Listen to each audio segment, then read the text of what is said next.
हर परिवार में एक अजीज ऐसा उठता है जो परिवार की पूरी कहानी बदल के रख देता है, पूरी कहानी चेंज कर के रख देता है। और ये दो सेंस में है, पॉजिटिव और नेगेटिव।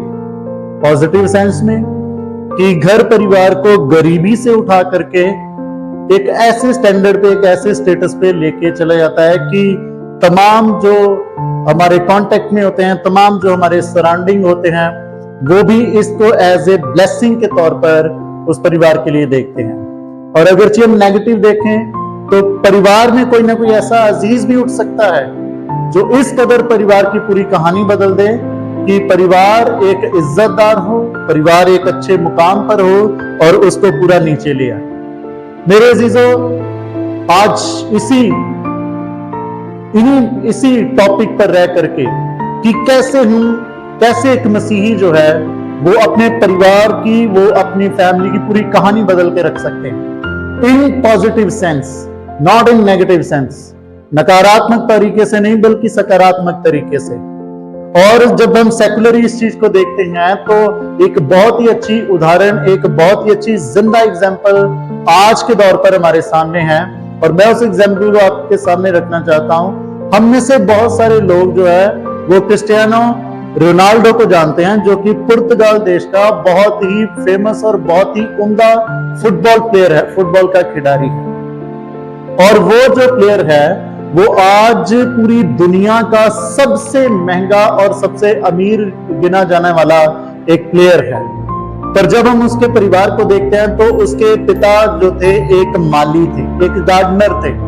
और कैसे एक माली का बेटा आज इस मुकाम पर पहुंचा है कि आज उसके पास अरबों खरबों की संपत्ति है, अरबों खरबों का जो पूरा है पूरी जायदाद है और एक वेल सेटल्ड है अपने परिवार में, अपने पूरे खानदान में। क्योंकि मेरे अजीजों, उसने कुछ ऐसा तो किया ही है जिसने पूरी कहानी को, उसके पूरे परिवार की कहानी को चेंज कर दिया। उसने पूरी अपने परिवार की कहानी को बदल के रख दिया।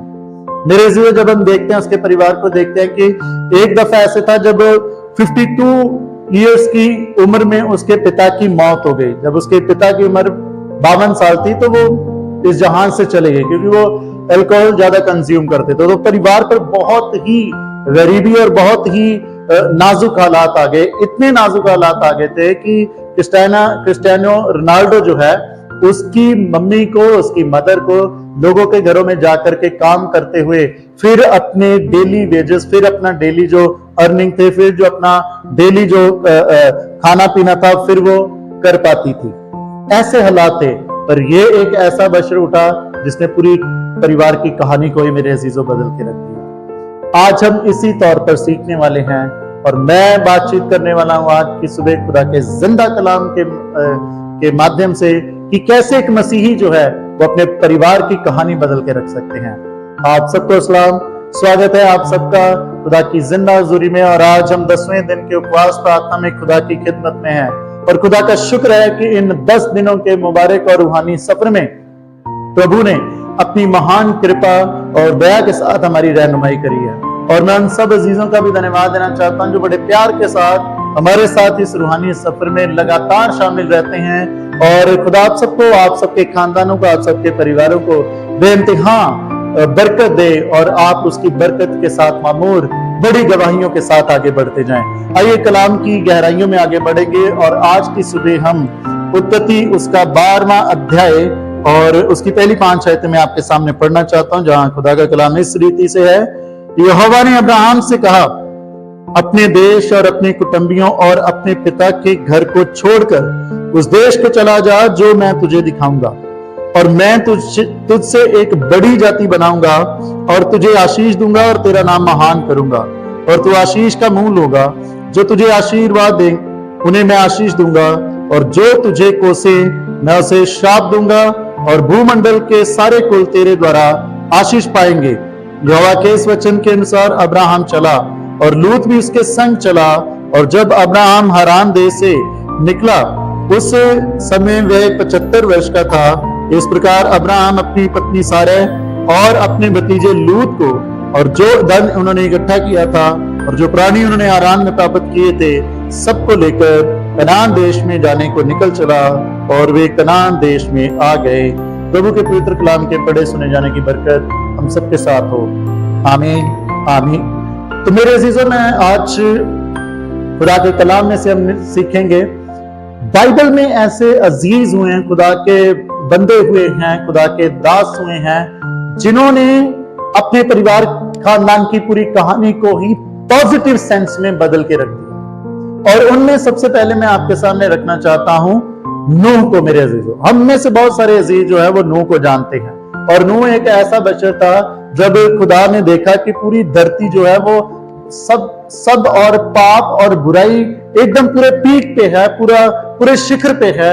और जितने भी अजीज बाइबल में हम पढ़ते हैं, जब बाइबल में हम देखते हैं कि वचन में इस रीति से लिखा है कि जितने भी बशर थे दुनिया में, उन सब की सोचें बुराई की थी।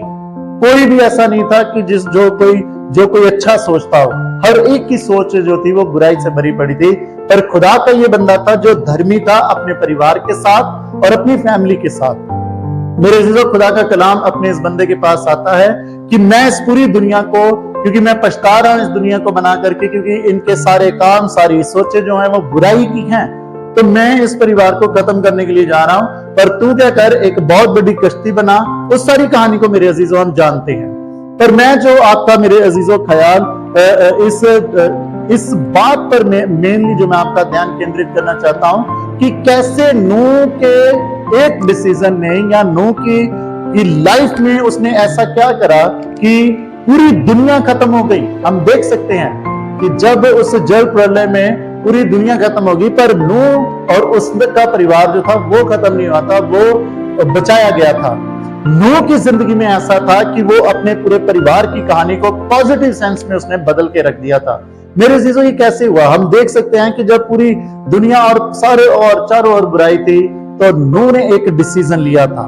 नूह ने मेरे अजीजों क्या डिसीजन लिया था कि मैं हमेशा अपने प्रभु के साथ, अपने खुदा के साथ वफादार रहूंगा।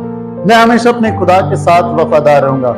मेरे अजीजों, जो वचन नूह के पास आया था, जो कश्ती उसने बनानी शुरू करी, जो बोट उसने बनानी शुरू करी, जब खुदा का कलाम आया, तो मेरे अजीजों बहुत सारे थियोलॉजियन और बहुत सारे स्कॉलर्स इस बात की पुष्टि करते हैं कि उसको ये कश्ती बनाने में कोई 100 से 120 साल बताता है, कोई 80 साल बताता है, पर approximately we can stick to the very fact कि 60 से तकरीबन 80 साल तक का समा, लगभग इतना समय जो था वो नूह को उस कश्ती को बनाने में लगा।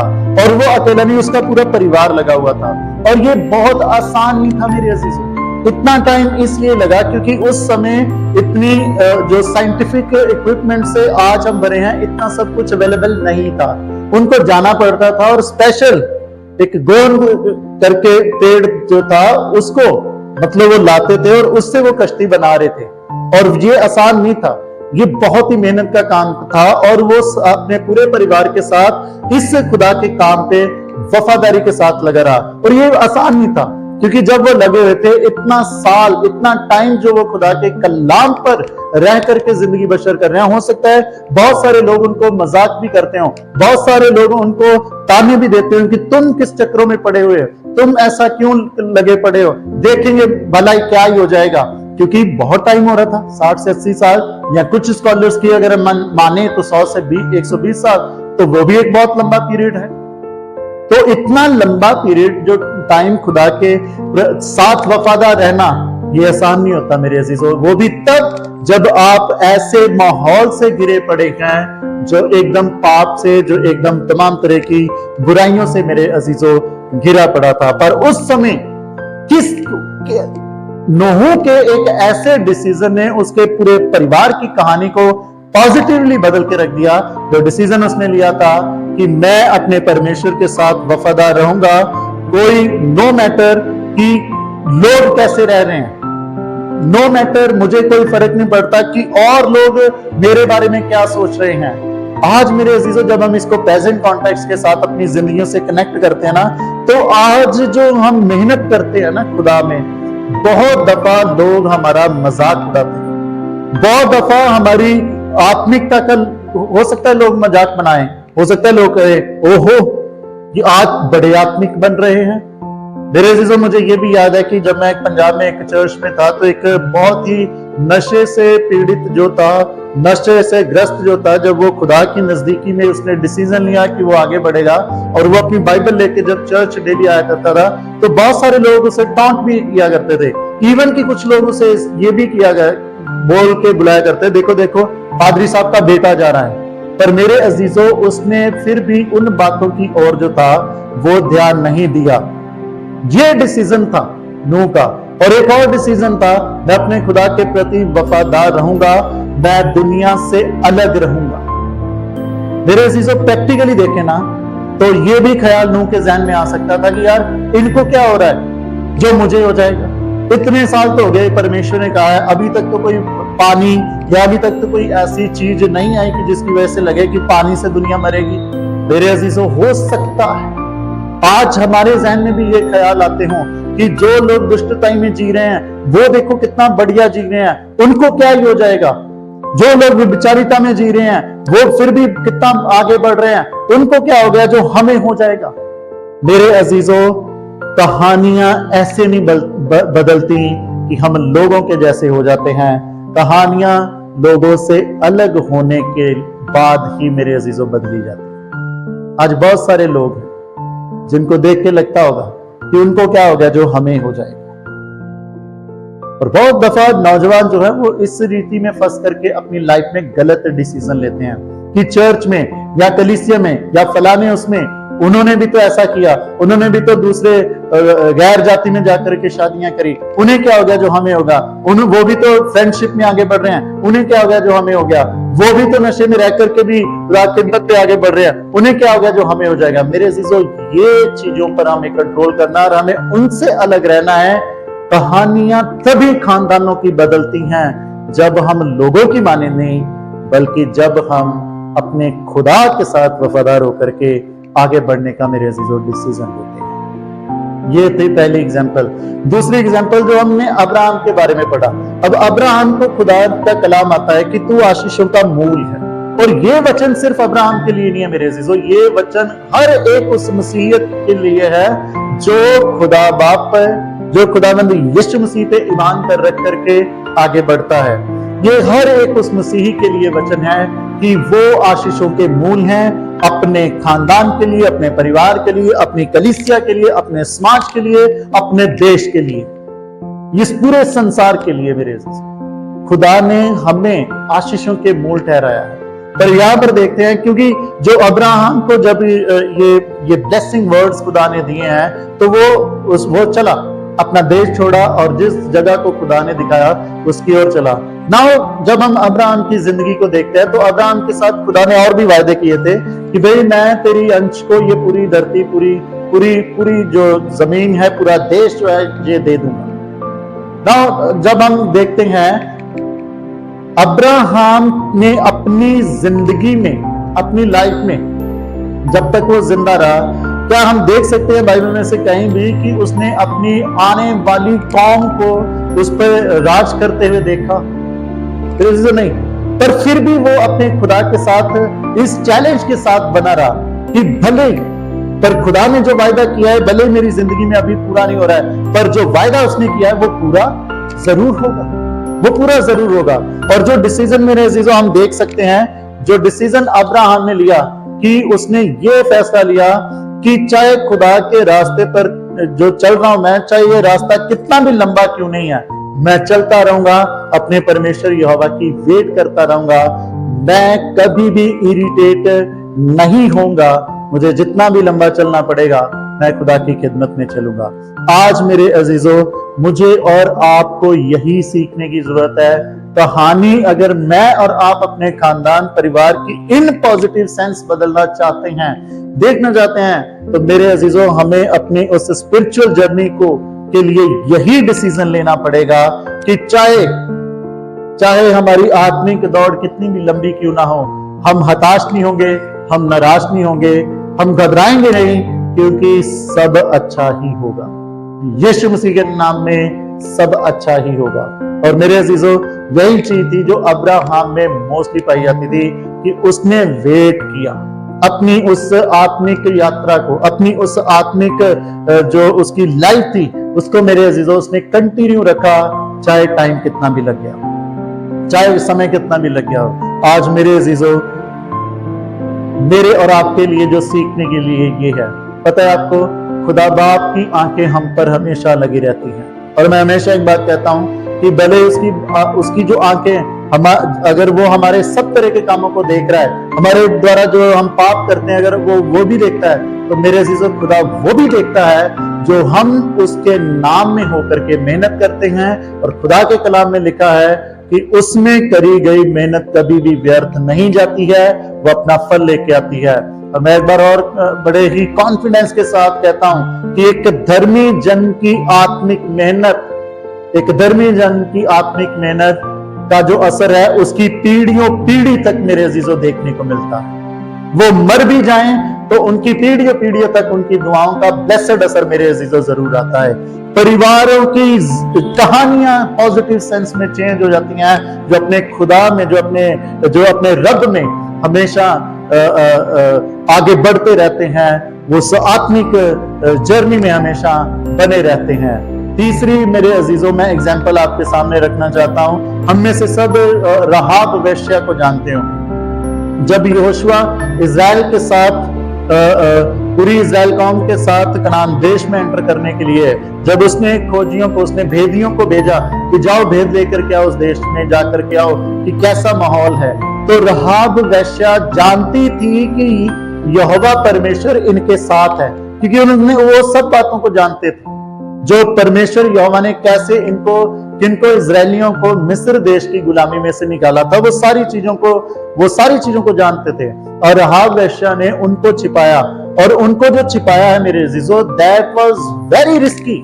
वो उसके लिए बहुत ही खतरनाक था।